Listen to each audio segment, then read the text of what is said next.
How's it going, everybody? Welcome to this week's Lumix Live.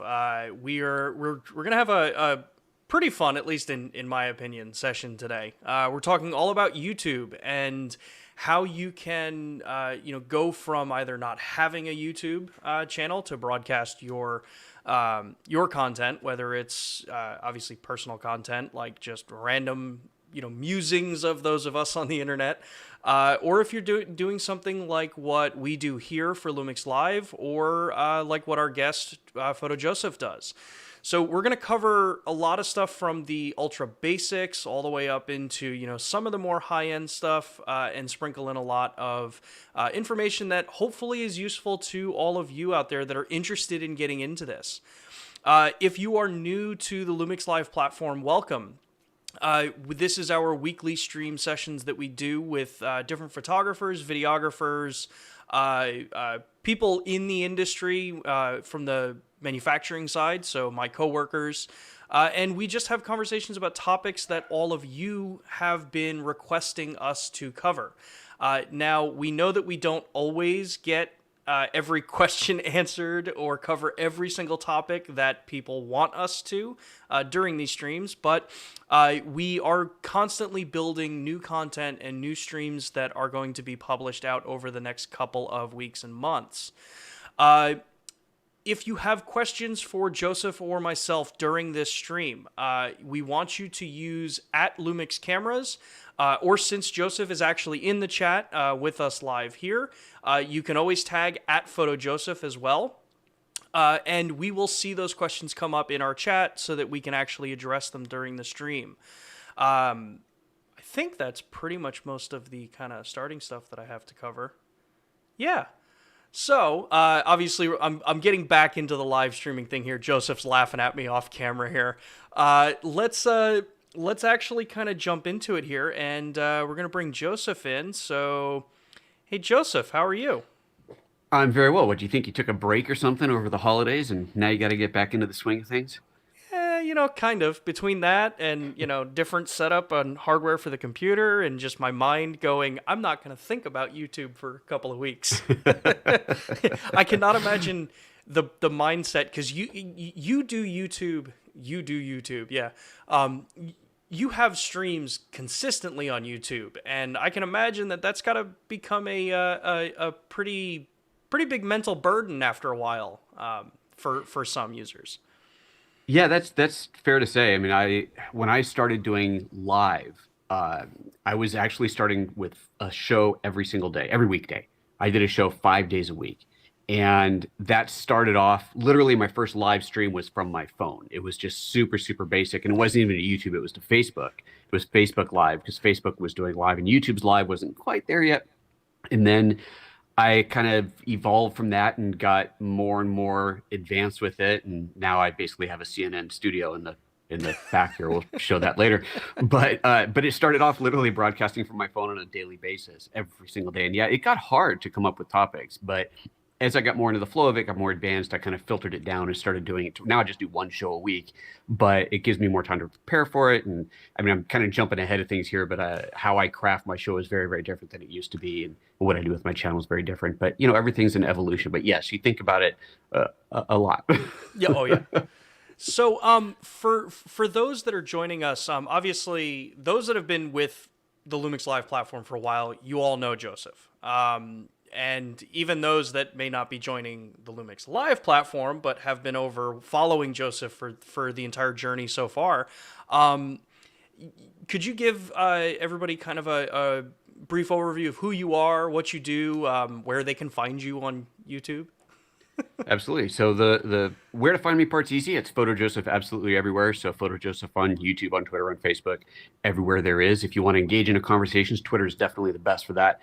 But yeah, YouTube is youtube.com/PhotoJoseph, or just type it in and you will find it. So my history, kind of the very short version of a very long history, is I'm a photographer, which has evolved into a filmmaker. If we call it filmmaker, I use the term content creator just because it's kind of the term du jour that does sum up everything that I do.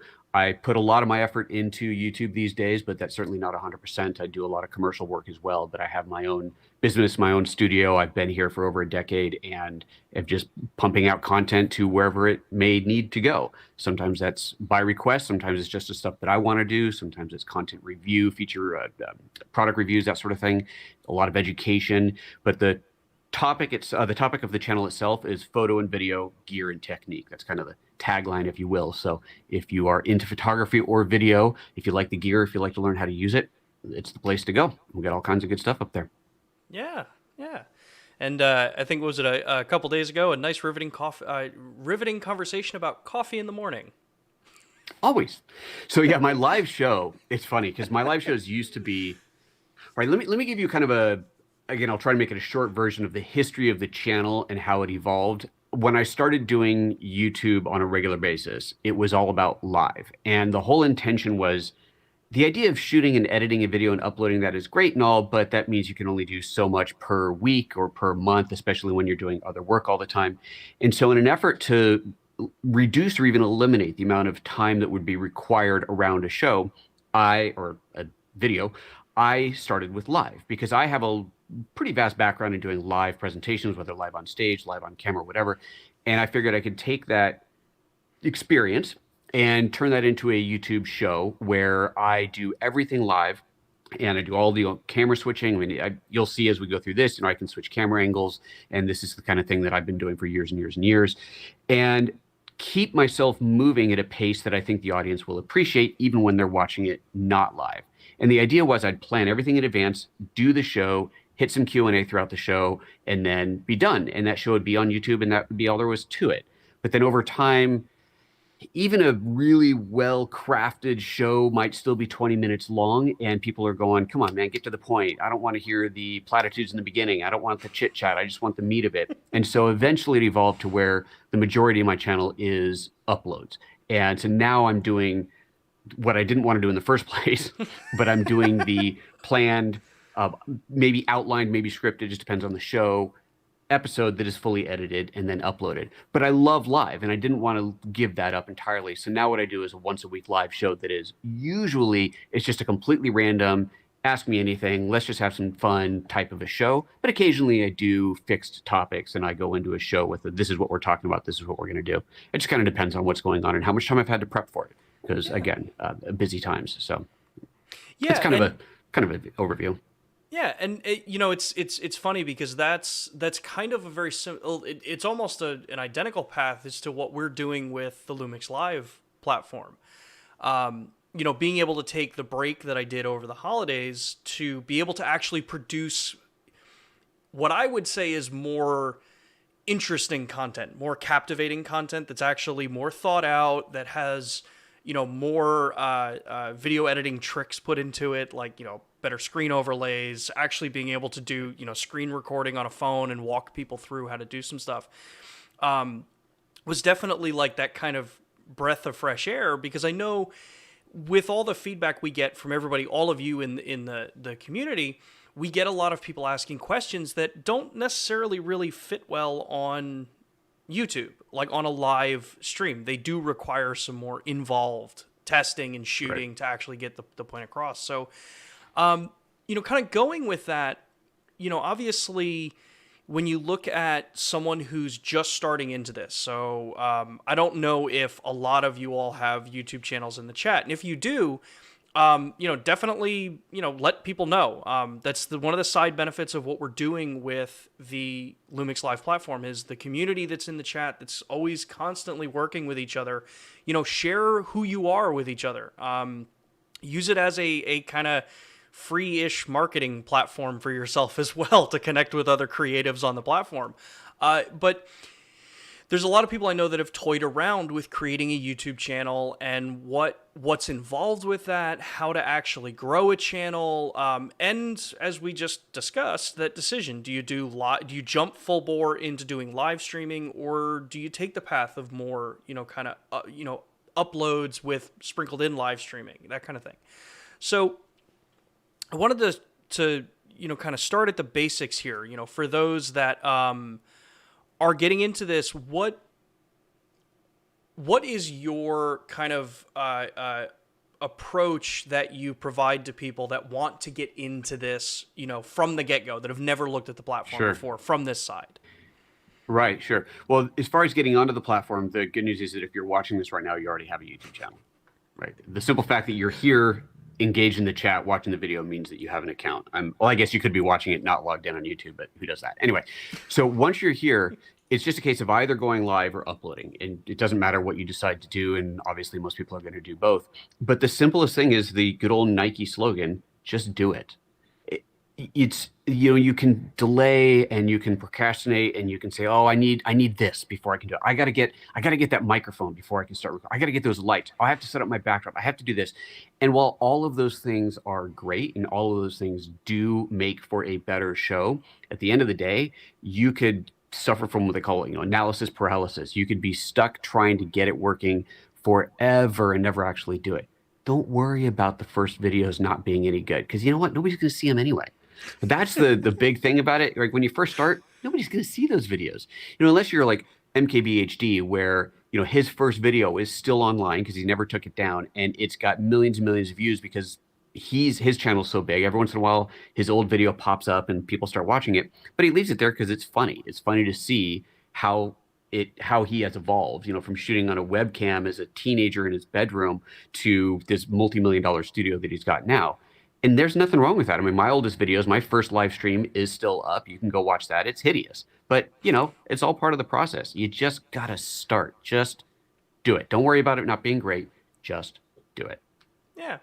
And actually, that also segues too with, the intent of your channel.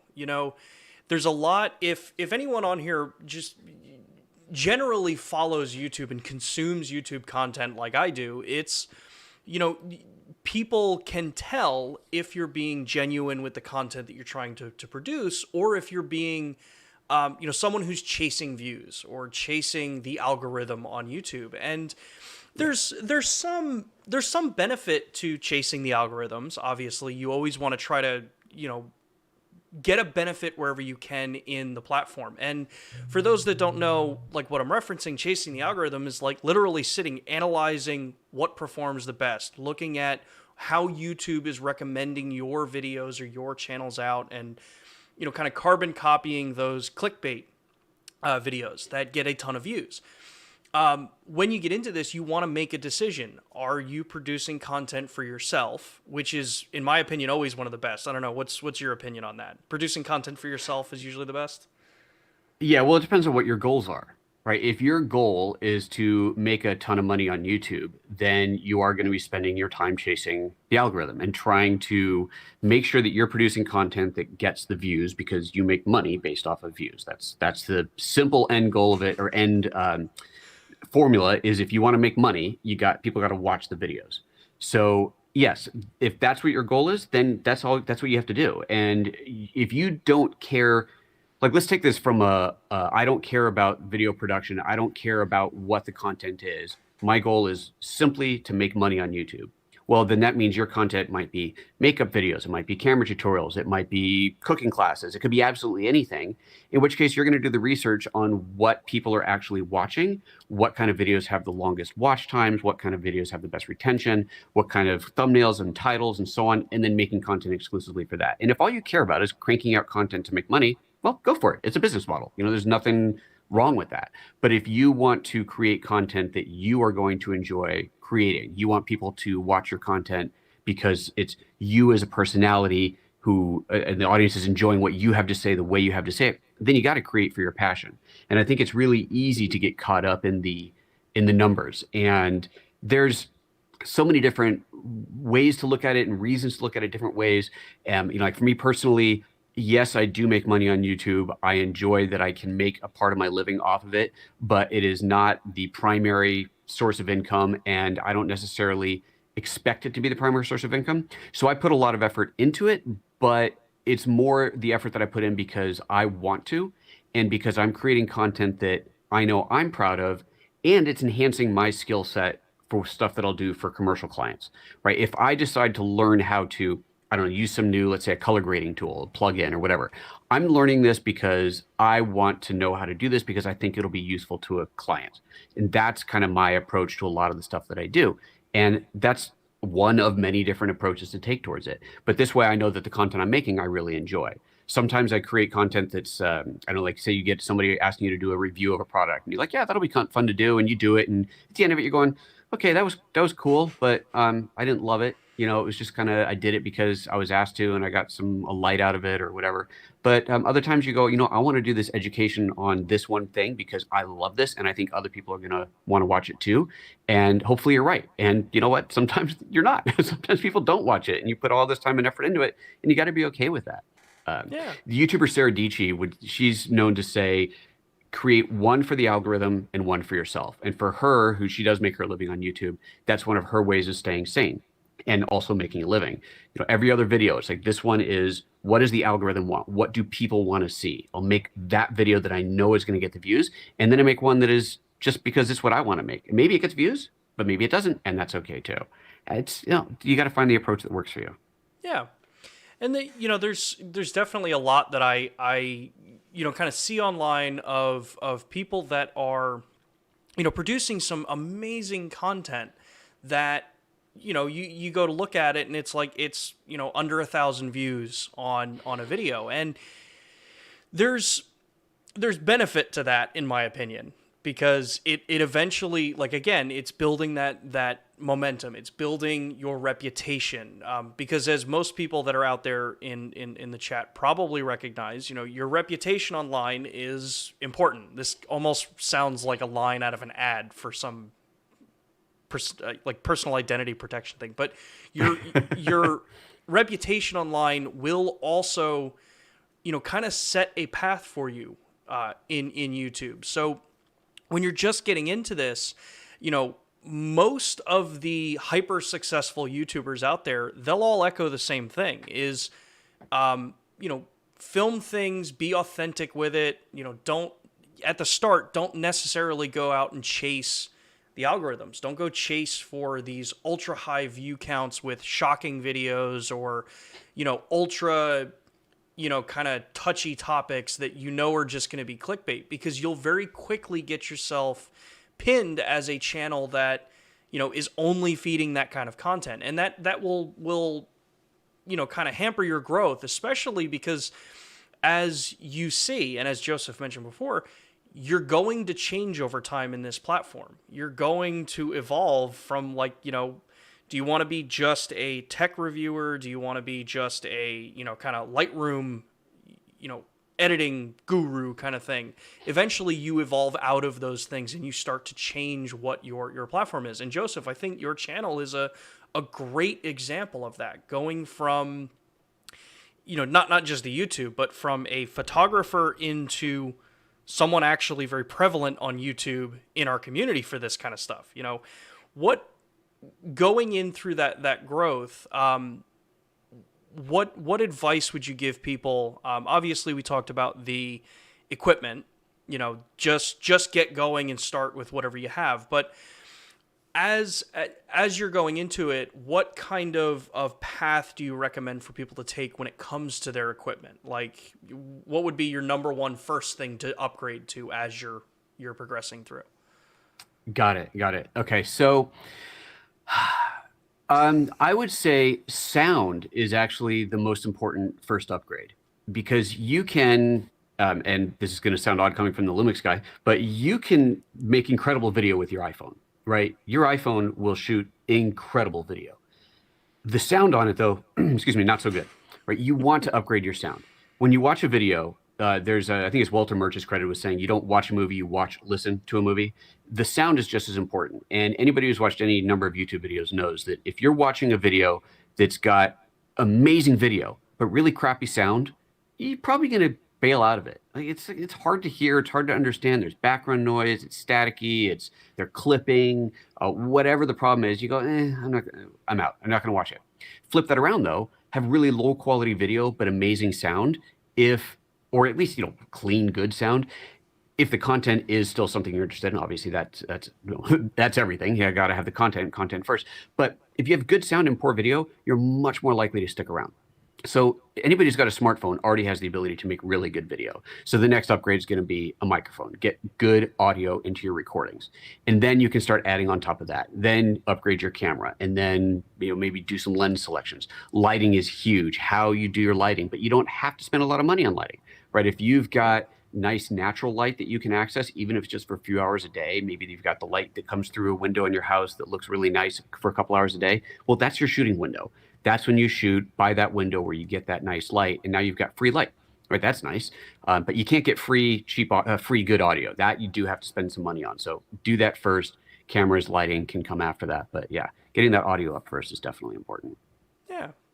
And with that lighting point, that's I think one of the funny things to look at. So if people want to see an example of this exact progression, go back and watch the first of the Lumix Live video streams that we've had, where it was literally, I mean, granted, I'm still in a bedroom, but literally it was in a bedroom in my old apartment with one giant LED light that I had just because of work. It was like I think it was like a 4-foot by 4-foot LED that I just had bouncing off the wall. So we had this like god-awful lighting on me. I had this tiny little microphone and a little tripod set up there, and did it get a lot of views?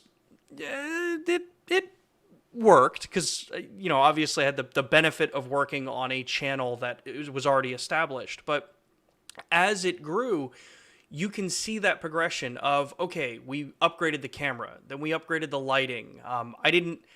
I missed that step of upgrading the audio, which was a mistake on my part.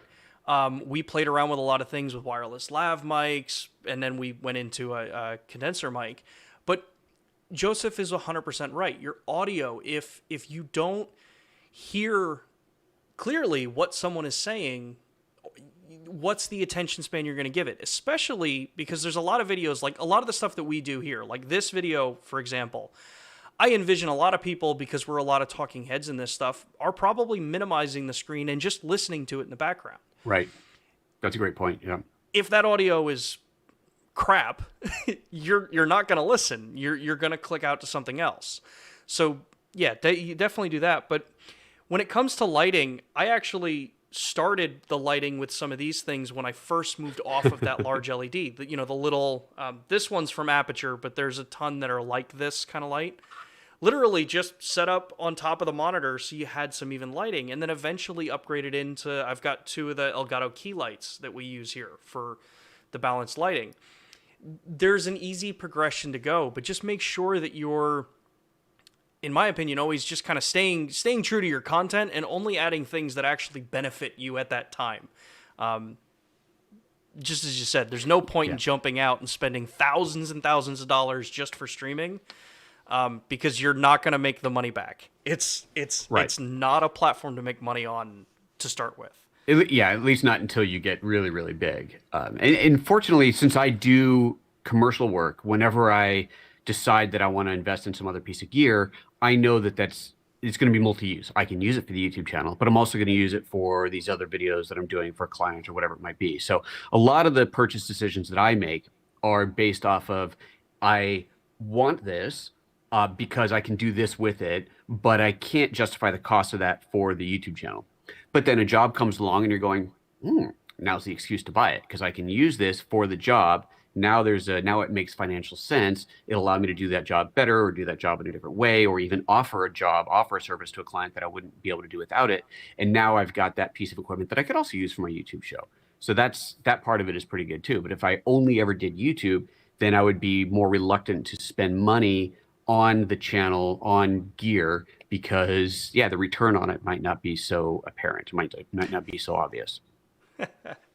So that actually segues perfect, I think, with some of the equipment. So when we talk about, cameras and upgrading in, going from a webcam or a cell phone, because obviously it's not always practical to put your cell phone up and record while you're at home here like this, as I'm reaching off camera.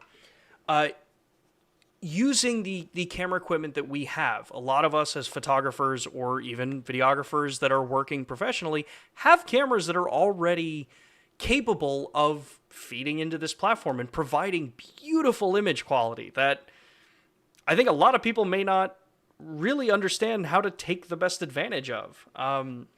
Especially, and this is not a slight on the photographer side, because that's where I am from.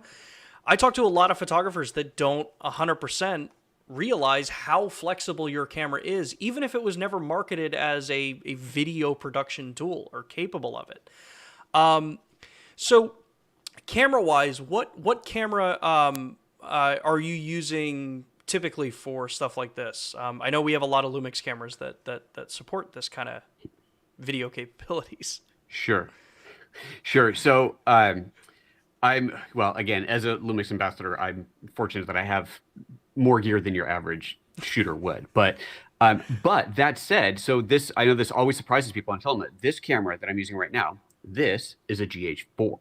This is an old GH4 because I wanted a camera that would always be here. I didn't have to take it down to use for something else. I've got a couple of GH5s, but those are always getting used in other productions. And I just wanted this camera to always be here. So I took a GH4 off the shelf, and the old one that I barely hadn't used in probably years. And that is what this camera is. The lens that's on it is the 12 to 35 f2.8. So it's a nice zoom lens. I get a little bit of range on there. It's a relatively shallow depth of field. It's not, the background's not perfectly sharp. It's got a little bit of softness to it, but it's not like, f.95 bokeh. It's just a reasonable depth of field. And yeah, it's a good lens on an old body that happens to be able to do clean HDMI out, which is the key. If you're doing live, you have to have that clean HDMI out, which incidentally, you can buy the cheapest camera that I know of and happens to be a Lumix camera, and that's the G7, which is quite an old camera now. I don't know, like 4 years old, or I'd say. I think it's longer than that now. Maybe longer than that. It does clean HDMI out, and it has a microphone input. Those are the two key things that you need to have to use a DSLM or DSLR camera as a webcam or as a live streaming camera. You have to have that clean HDMI out, and you have to have that microphone input. And the G7 has that. And you can buy a G7 with a lens for $500. It's incredible. Yeah. Or get an old GH4 like this. So that's what I'm using now. Yeah, old GH4. Great. Yeah. And that's what's kind of cool is, obviously using existing equipment or older equipment that, obviously has either been collecting dust in a cabinet because you've moved up or you've upgraded. All of us, I think, are fall victim to the mentality of, well, I'm going to put that in a closet because it's a good backup, and then you never touch it for years. Right. With simple things like this was what I started the whole streaming thing with. This was just a little Elgato HD60S Plus that unfortunately I had to buy during the start of the pandemic, so that was a nightmare to find this thing. But knowing that that's all you need. You get something like this. It's a simple HDMI capture card, all the way even to some of the ones like this, which is a third-party brand that does the same exact thing. It's just HDMI, USB into the computer. That really makes it super easy. But for anyone out there that has some of the newer cameras, so our G100, or if you're in with the S series cameras, you also have the ability to actually use the webcam drivers that have now been provided by a number of manufacturers. To be fair, a number of manufacturers, but we did release ours, that literally is just plugging the USB cable into the computer. And now your interchangeable lens camera acts like a webcam. So that gives you a really, really, quick access to upgrading your video side of the content after you've figured out your audio. To get that better kind of content. So for those that have all of the equipment kind of set out,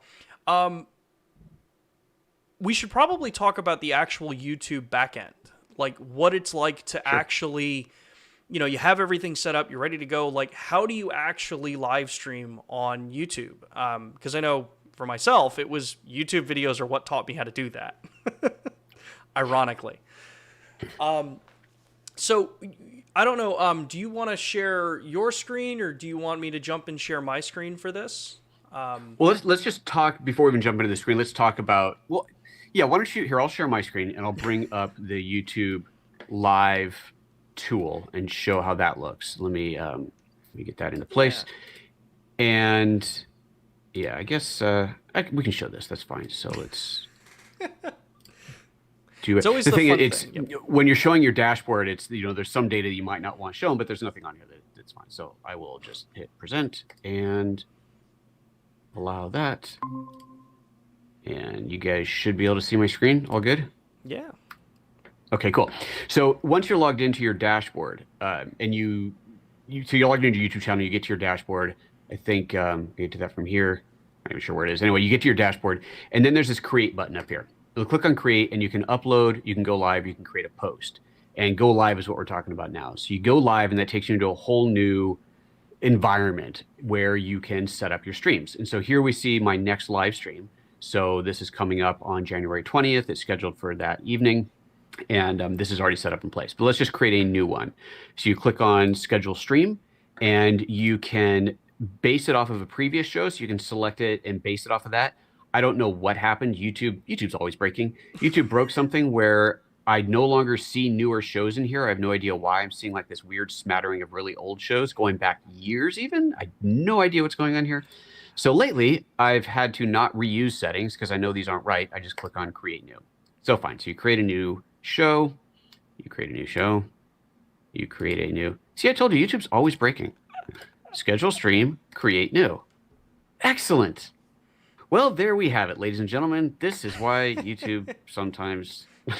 We're doing it live. It won't create. I'm gonna make a new show. Well, let's see if it'll let me reuse the settings. And okay, close enough. So pops up a screen like this, which is it's totally broken. I can't scroll. How about you share your screen and maybe it'll work for you because this is totally broken. Yeah, let's see if seriously, YouTube.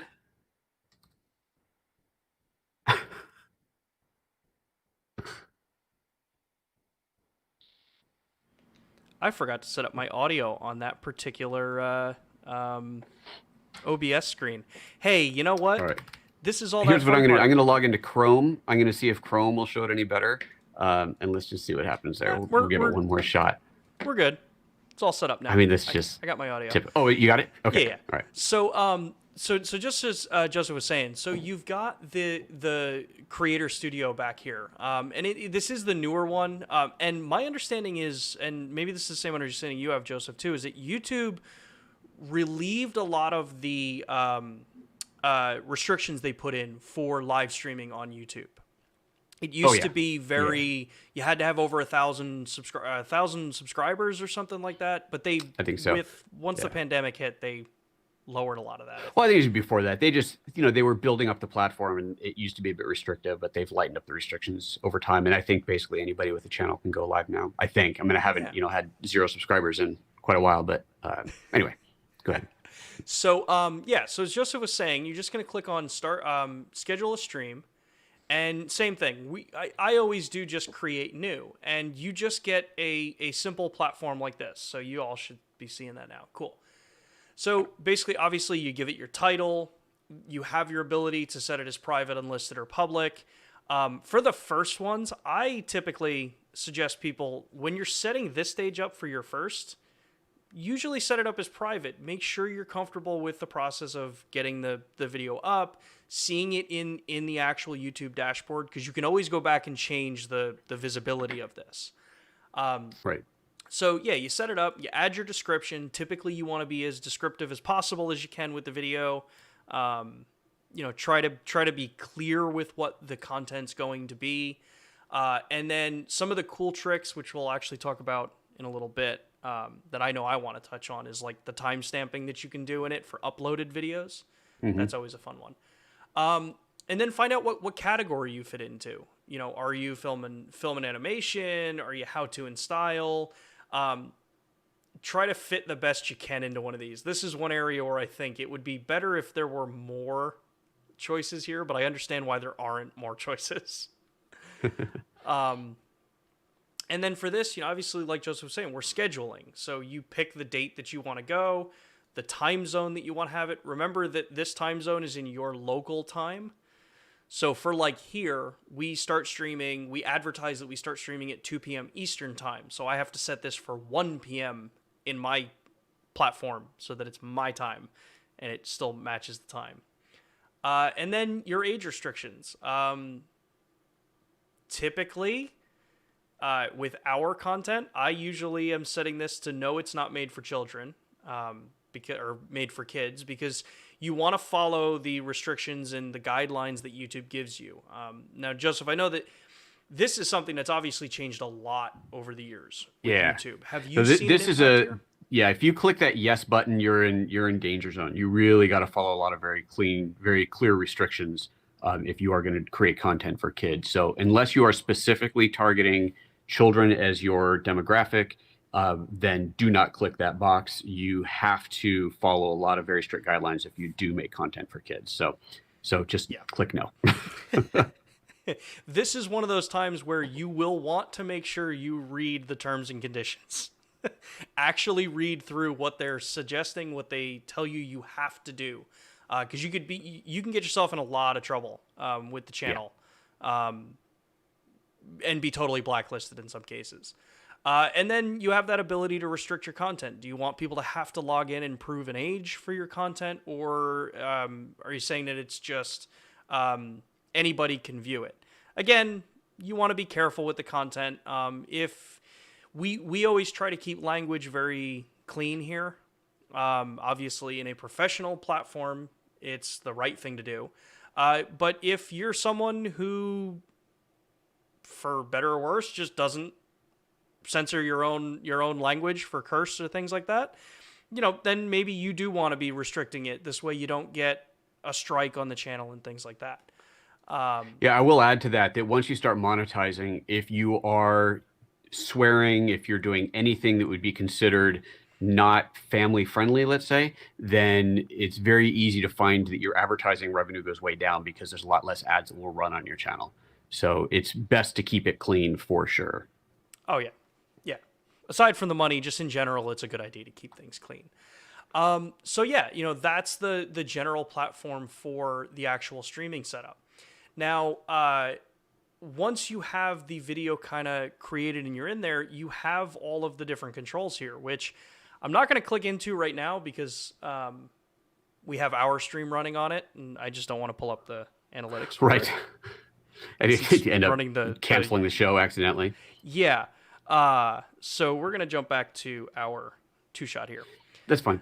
Let me talk a little bit about just kind of the approach. So that's setting up the actual live show, but then how you feed content into it. There's so many different ways to go about it. And the most simplistic way is from that interface, you can choose to go live in what's basically a webcam mode where, as we are doing right here through Google Meetup, you would stream through your webcam. And if your webcam is a little webcam or the built-in webcam, that's what you're streaming from. If you have a camera hooked into one of the interfaces like Sean showed, then the computer thinks that is a webcam. That those little boxes, those HDMI to USB boxes, make the computer believe that camera is a webcam. If you use something a bit higher end, like I know both of us are using now an A10 Mini in front of us, the Blackmagic A10 Mini, this is a 4-camera input switcher that the computer thinks is a webcam. So software like the YouTube interface or software like Zoom or Skype or any of that, they just see the ATEM as a webcam. And when you switch views, switch camera inputs, the software doesn't know what's going on. It just sees different video coming in. So that's a really nice, easy way to do it. But then you can also upgrade from that and you can get into a dedicated encoder like the ATEM Mini Pro or Pro ISO has a built-in encoder on it. And then you have to go into that channel or that show that Sean was just showing you how it was set up. You go back into the settings and you'll see what's called the URL and the key. Think of it like it's a URL is obviously an address, but then the key is kind of like your password. And you enter that into your encoder, whether that's a hardware encoder like the ATEM or using something like OBS, and that streams directly to that, bypassing that whole webcam interface. And that gives you a lot more options as well. Yeah. And then you can even take it up from there and you can do things like stream. Instead of streaming to YouTube, you stream to a service like Restream. Restream.io is a service. It's a paid service that will allow you to stream simultaneously to multiple places. So you stream to Restream, and then Restream restreams that video out to YouTube and Facebook and Twitch and there's so many out there. Whatever you want to. There's dozens and dozens of services. So there's a lot of different ways to go about it. But what Sean was just showing there, that's your first step in YouTube, is to do that. And it's also worth pointing out that you don't actually have to do that. You can just do what's called live now, where you basically are just suddenly live. But the advantage of setting up a show, as you saw here, is that you can then promote that. You can add a thumbnail and a title and a description, and that can get some traction before the show ever goes live. And that's definitely recommended. If you want people to show up, you don't want to just hope that they're going to stumble upon it. You want them to know that it's coming in advance, have clicked onto it and clicked on the remind me button. If you're going to do a regularly scheduled show, then people remember, oh, at 10 a.m. every day, that's the Photo Joseph show. I want to make sure I go watch that, right? That's kind of your key to getting people in there. You got to schedule it in advance, but you can just do a live now if you really wanted to. Yeah, yeah. And so I had a thought and it just totally escaped my brain. Wow. I'm really batting 1,000 today on this stream. So looking at some of the different, kind of advice that you just gave about, the different kind of switchers and stuff like that, you have some videos on those particular, like the ATEM Sure. Mini Pro ISO. So what I'm going to do is we'll throw a card up while we're talking about this in the video playback for those that are joining us not live. And you'll be able to go over and check out some of Joseph's videos, the YouTube videos. Because you also have an entire website that's got some membership benefits and things like that for some other content. So at the end, we'll make sure to give that some good solid plug as well.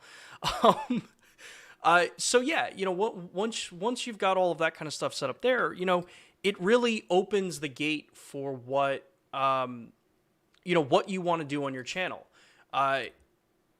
I'm someone who highly recommends the investment in something like an ATEM Mini or some sort of switcher like this, because you'll very quickly realize how a one camera stream is great to start with, but you're so limited in being able to show anything. It turns into having to like move the camera and point it at like a monitor or point it at a product on your desk or something like that if you're trying to show it. So when it comes to switchers, kind of just taking the next step forward in this, are there any that you really recommend as someone first getting into this kind of switching platform?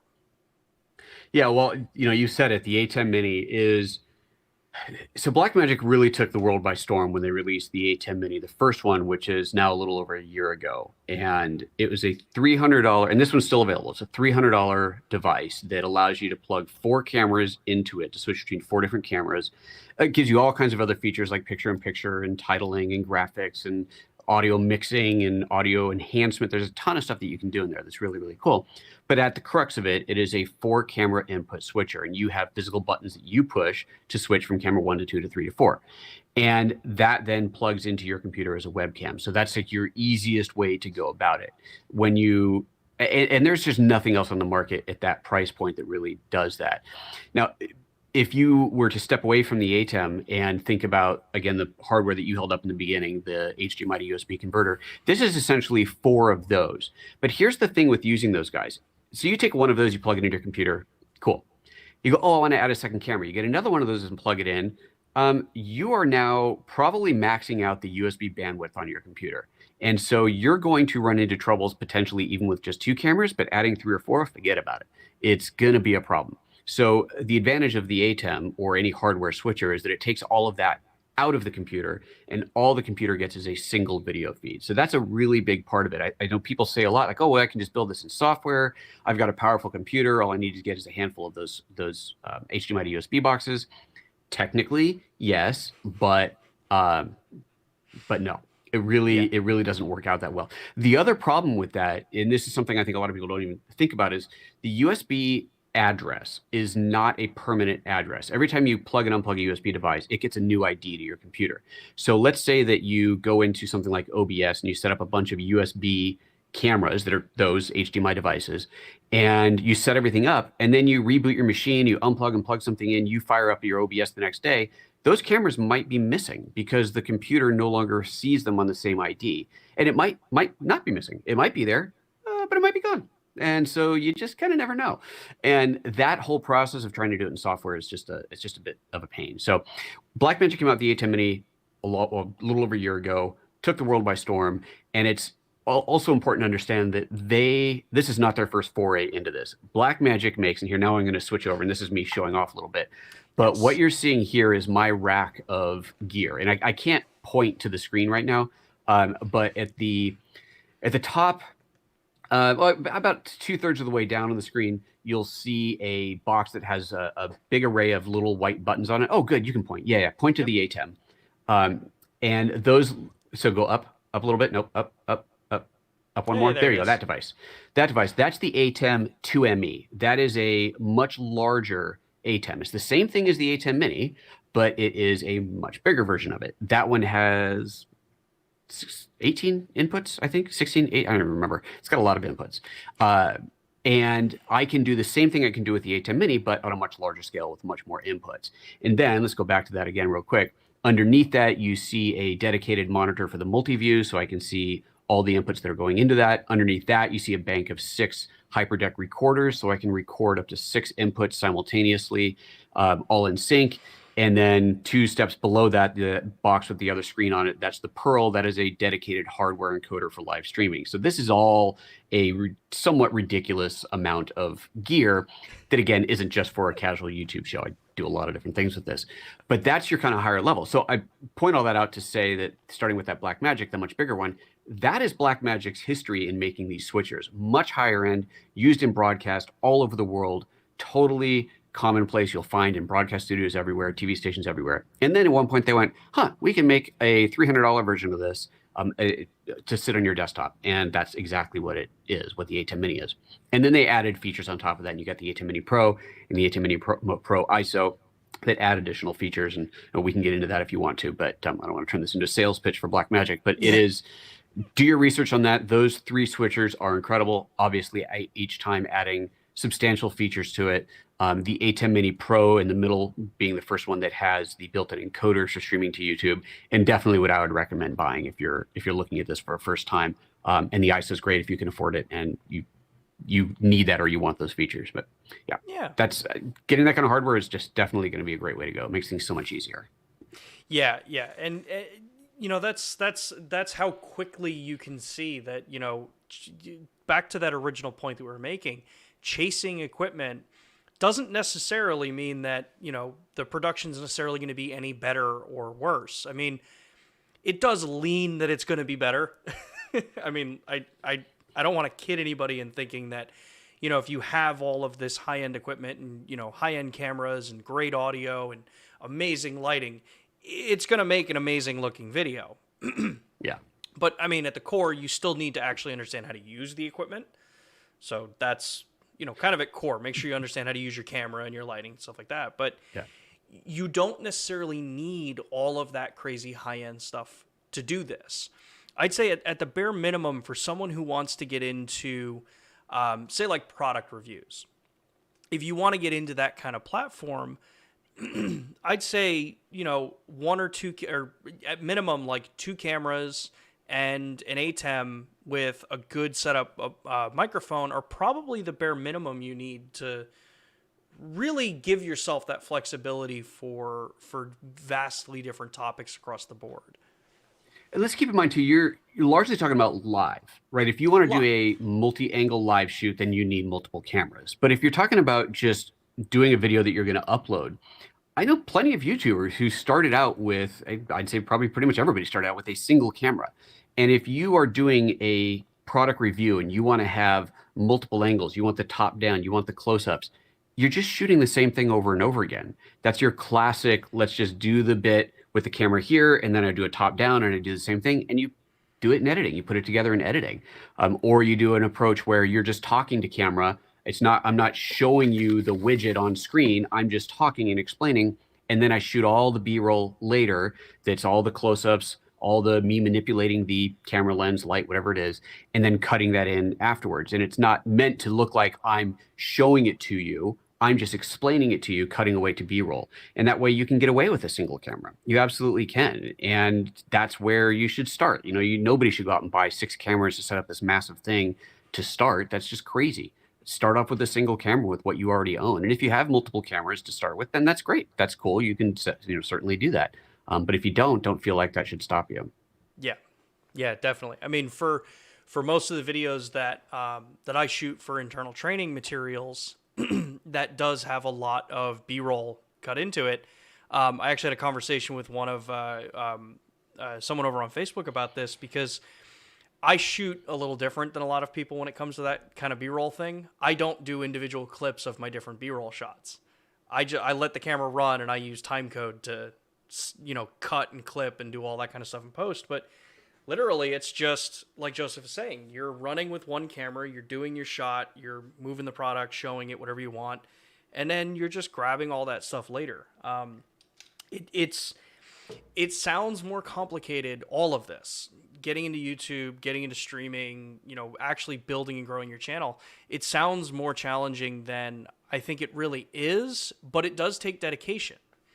When it comes to actually the motives for getting into YouTube, because obviously you've got a vast range of motives to want to get into YouTube. Apologize, it's a little dry down here. What would be your best recommendation for a motive to actually want to get into YouTube? Now, I know that's a bit of like a preachy thing to tell someone what their motive would be, but I always think it's interesting to hear what someone who's successful on a platform, what your recommendation of a motive to get into YouTube would be. Because you're going to enjoy it. You can't jump into it because you think you're going to make a lot of money. Because unless you are willing to basically sacrifice everything and just do what's going to make money, which is not fun, and if that's the case, just go get a regular job. It's certainly a lot easier. Then you're not doing it for the money. And if you think you're doing it for the money, you need to know that it's going to take a long time to make that money. Yes, some channels take off overnight. Some channels miraculously get 1 million subs in a first year, but they're putting some really, really killer content out. At the end of the day, it's the content that matters. People aren't going to watch it if it's not a good story, if you're not a good storyteller, all the things that go into it. You gotta have that. So you have to be passionate about it. You have to want to do it. You have to be doing it because you want to. I want to make videos, whether it's because I fancy myself a filmmaker, one day I want to be in Hollywood, or it's because I just want to share my passion for topic X with the world. Whatever that is, you have to want to do it. And if you don't want to do it, then it's just another day job. And again, there's a lot easier ways to make money than trying to do YouTube. I mean, you make more money working at Starbucks than you are making a YouTube channel for the first couple of years, for sure. So you're not here for the money. You're here because you enjoy it. Eventually, you will start making money on it. I should say eventually you can start making money on it. And if you get big enough, then you can start making a real living, and you can build out a studio, and you can hire employees, and you can build an entire business around it. And that's awesome. But then also keep in mind that means that now it's a job, which might have been what you tried to leave in the first place, because you didn't want to have that job responsibility. You just wanted to have fun making videos. Well, suddenly now I've got 5 employees that I have to make the money for, or I can't pay them and I can't pay rent. And if all those things don't happen, then I no longer have a business, but that means I have to do all these videos that, well, I don't want to do these, but I have to do them. So, it's easy to go down that path and get caught in that trap. So you gotta want to do it. That's for sure. It has to be something you want to do. Yeah. Sorry if everybody can hear my dog barking. A golf cart drove by the back of my apartment. So, yeah, there's a lot with building YouTube, getting into it, and making sure that you're sticking to the reason why a lot of us are in this industry. And I think it's safe to say that a lot of us are sticking with the photo and video industry because we have a passion for it somewhere. If it was, you took photography in high school or college, or, your parents gave you a camera, or grandparents were always around taking pictures, there was always that kind of, point in someone's life that's in this industry that was like, okay, that's the nexus of my reason for getting into this visual communication platform. I heavily push, if you are a photographer who's never done anything with video, who's never thought about doing something with YouTube or any of this kind of stuff, try it. There's a nice benefit of starting a YouTube channel, as Joseph was saying before. The first couple videos you put up, not many people are ever going to see them.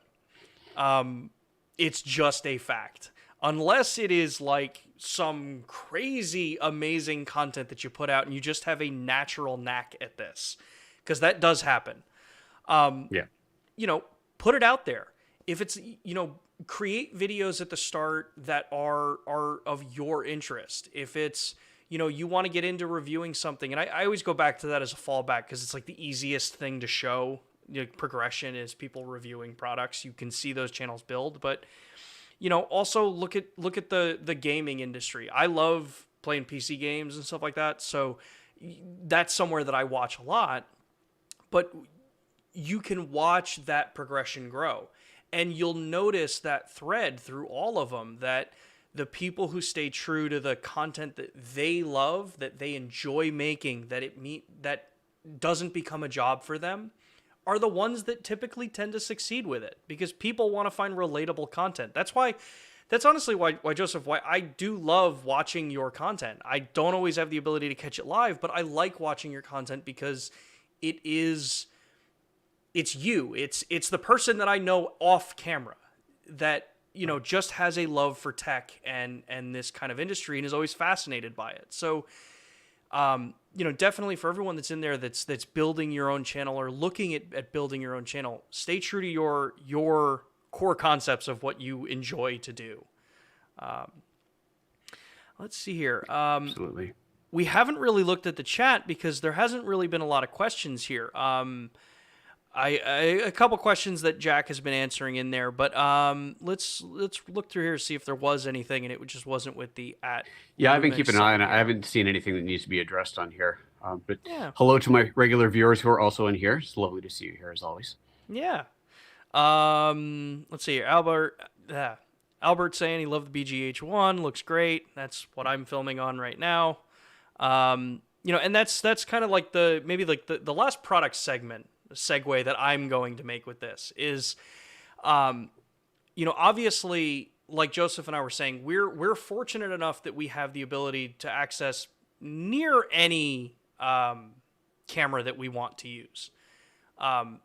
It's a benefit of being in that side of the industry, but truthfully, you can do the vast majority of this with almost any camera. And I say almost any camera because, to the points Joseph made, cell phones have their own challenges and their own issues. But when you're looking to get that better quality content, do that step up in its production level, most of you have cameras that you're ready that can do this for you. And I know some people are commenting here.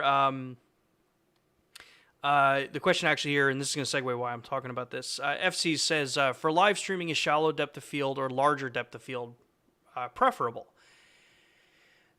I want to hear your opinion on this first, Joseph, because I have a fairly strong opinion on this, but I don't want to taint your opinion. I would imagine you'll say the same thing I do. You want a larger depth of field. There's no need. We're not trying to be super fancy artsy here and have this crazy bokeh. And you don't want where if I suddenly take half a step forward, I'm drastically out of focus. Nobody wants to watch you in focus, out of focus. So you want to have it where you have the flexibility to move around a little bit. And it's fine if you go a little bit soft as you move in and out, but you don't want it to go crazy. So no, I would have a moderate depth of field. It's nice to not have a totally flat look where everything is perfectly in focus all the way back. But that's why, you know, shooting the way this is set up, this camera, I'm pretty sure the aperture's at f2.8 right now. And if let's see, I grab my little remote here. If I let it focus on the background, okay, so now the background's sharp, and I come in here, and I'm definitely soft, not crazy soft, but I'm soft. Now, if I focus it on me, there we go. The background is a little bit soft. If I, you know, hold something up to the camera. And see if I can get in the light. The light is very meticulously positioned. Here we go. So at this point, yeah, there is some really quite shallow depth of field, but I'm also holding something, you know, a foot in front of the lens as opposed to going back to focused on me. So, you know, there's having super shallow depth of field for live. It's just, there's no point to it. Yeah. And, you know, that's not an uncommon thing, as FC was pointing out there, is that, you know, when you watch a lot of television, scripted television or live shows, he's referencing Stephen Colbert, which personally I love watching Stephen Colbert. So, you know, it's funny. They're not going after that ultra blown out background look because it's a double-edged sword. If you throw the background so far out, it can be actually incredibly distracting to the content that you're looking at. Like when we look at the view that I use here, like I said, I'm using the BGH1. It gives you a couple advantages. So this is that product segue that I'm mentioning here. So cameras like the BGH1 that we released a couple of months ago are very well suited for something like this because you have a desktop control panel for it, similar to like some of the cameras I know that you've worked with, Joseph, that have a similar interface here. I can easily jump around and say like, okay, I want to throw the camera to go focus on the background there. And again, you can see I'm soft, but I'm not crazy soft out of this. Or I can throw it right back on my face, grab my focus, and I'm back here. And you just get that subtle blur in the background. That's going to give you that big advantage. And that's something that a cell phone isn't really going to be able to give you right now. And I will openly admit right now, because who knows what's going to build with, video production and stuff like that over time. The last thing I want to actually cover, because we're already at the hour length, but it's an important thing to cover, is the distinction between, so you're a Mac user and I'm a PC user. It's the beginning of that Apple commercial or that Windows commercial, whoever made that commercial. There are things you want to be aware of on the platform that you're working with. So in your experience, Joseph, on a Mac, when you're doing streaming and this is very specific to streaming, when you're doing streaming, what are the things that you look for or you advise people to look for on a Mac platform for this? Hardware-wise? Yeah. I mean, any Mac will work. I mean, that's anything you buy today is going to work. Having a little bit of extra RAM might allow you to have more apps running at once if you're trying to actually show software. And keep in mind that if you're doing encoding on the computer, so let's say you're using OBS, then that can definitely tax the system. So you want something a bit more on the more powerful side. But again, today's modern computers, modern Macs, they're more than enough. I don't know if OBS has gone native for the M1 chip yet or not, but if they have, or when they do, then that's going to be incredible because there's so much power in that stupid thing. It's kind of ridiculous. One thing to think about is fan noise. If you're doing a live show and you've got a computer in front of you, if the fans kick off and are going crazy, that's a lot of noise. And I have an old MacBook Pro that's a 2015 model, I think, MacBook Pro. And if I just open OBS on that machine, the fans start making a huge amount of noise. Now I've got the MacBook Air, the new M1 MacBook Air, and I don't use OBS, so that's why I don't know if it runs on it or not. But this thing has no fan, so it's perfectly silent. So that makes this an incredible live streaming machine, assuming the software works, or when the software works. And that's pretty awesome, right? To have that silence in there is pretty cool to have. But yeah, it's, basically any modern Mac is going to do it. Like I said, a little bit extra RAM will allow you to have more things running at once. But yeah, it's not really anything you have to think too hard about. Yeah. And so for those that are on the PC platform or on a Windows platform, there are a couple things that you probably want to pay a little bit more attention to. If you follow the PC tech world at all, this is something that actually has been talked about a lot recently with things that have come out between Intel and AMD, the different processors that you're going to be basing your platform on. The rig that I use for this, it is an AMD-based platform. It's running, right now it's a Ryzen 5 5600X, so the new Ryzen Zen 3 that just came out. And I run an RTX 3070 in this particular platform. Now, the reason for PC, why it's a little more complicated there, is that there obviously aren't the same kind of high-level tweaks that Mac has on their platform, that Apple has on the Mac platform. They have a control over their entire ecosystem for how that system works, and that is a big benefit. And as Joseph knows, I'm not the biggest Apple fan, but they definitely get kudos for how well their system works for stuff like this. When it comes to PC, you've got a couple options. You can either be doing this with dual computers. So you have a stream machine that's dedicated to just encoding the video and sending it into the platform. Or you can have your single tower, like what I'm doing right now because of a horrible incident that happened to my other actual streaming desktop. It involved a cup of coffee. Um, yeah. Oops. So there's technologies that you want to look for. High core count processors are a very big benefit for this. 6 core, 8 core, 16 core, all of that kind of thing. Those are big benefits on a Windows platform for this. High core frequency performance. You want to go with something that can, sustain a high frequency for the actual tasks that are working. Because when you look at overall usage, as Joseph said, if you're working with multiple different screens, multiple different inputs, that all taxes the available resources on your computer to do this. So you want something that can handle multiple processes, multiple tasks, and not really break a sweat doing it. And then when it comes to the actual encoding, so we use OBS to stream our content out to YouTube. There's different encoding software that you can use for this capability. The reason why I'm using an NVIDIA card now versus what I was using an AMD, an older generation AMD card before, is because I can use it. I can take advantage of NVIDIA's NVENC encoder. And for those that want to learn more about that, you can go check out NVIDIA's site and some of the others that explain the difference between H.264 encoding and NVENC encoding, specifically for this kind of stuff like this. But the core kind of idea of it is that the NVENC encoder allows you to not have to tax your CPU as much, and it lets the graphics processor, which typically ends up lying dormant for a lot of it, it pushes everything off onto that so that you can have more things open on a single tower for streaming. So just little things to take a look at. And if you're looking at investing in equipment right now for hardware like computers and stuff like that, Mac is probably going to be the easiest one to get, because I don't think Mac's got any challenges with M1 deliveries. I haven't followed it up that much. Have you seen any kind of thing like that?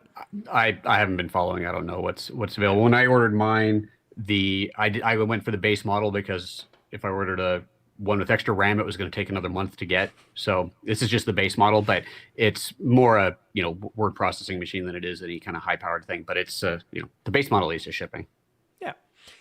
When it comes to the PC side, if you've been following technology, you know that there's massive shortages on graphics cards and CPUs and all that kind of stuff. And CES is going on right now, and there's a lot of laptops that get announced that have come out now. So, do research, see what you can do there, look at the different architectures, and they'll all help you do this streaming. And the side benefit is, the beefier your computer is that it can do streaming with, typically the better it is going to be for video editing as well.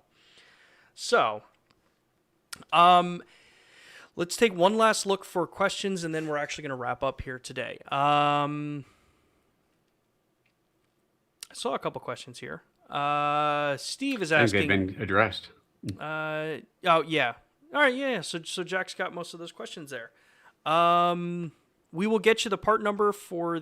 Actually, no, he did answer that there too. All right. So our Jack in the chat's been actually really, really great at answering the questions there.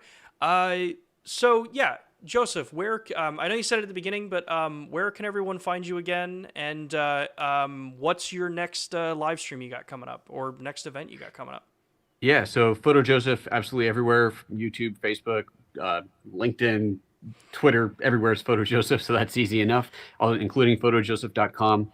My next live stream is next Wednesday evening. So I'm alternating now. Every week, it's either a Tuesday morning or a Wednesday evening show. Just playing with that for a little bit, try and get a little bit of a different demographic in there.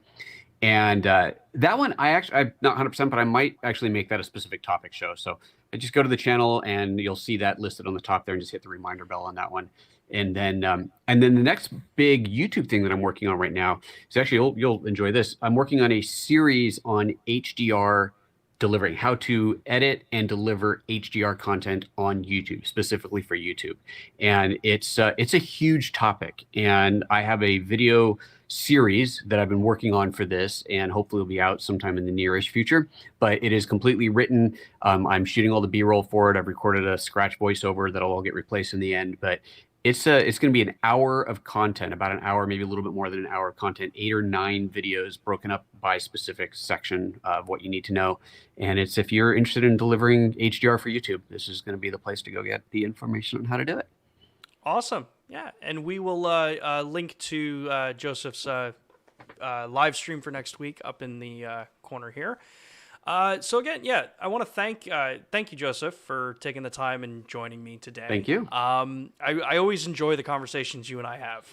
They're always fun, and yeah, it's just good to connect again still with all this stuff going on. So for everyone in the audience that viewed us, thank you so much for joining us this week.